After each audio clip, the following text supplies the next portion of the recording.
Careful. Hello. Hello. I came to the right house when I saw the bumper stickers. Oh, it was a dead giveaway. But I'm running for state senate on the Republican side. Oh, good. Jody Venkatesh, and that's our card. And we're out working today, and we just want to let you know the primary is September 14th and November.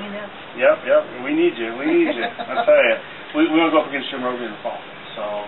Good luck. Yeah. Oh, we'll get them. We've been working hard out in Highland. You know, Fulton out there, Sioux Falls. When you compare that to the state of California, is $19 billion.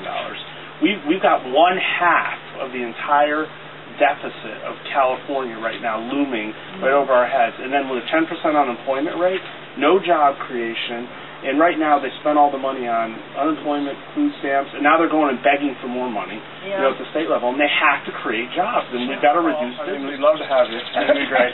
Here, because you've got so many good things. Here, I'm going to give you my card. Oh, outside. That's my daughter, Beth Ann. That's our cell number right there.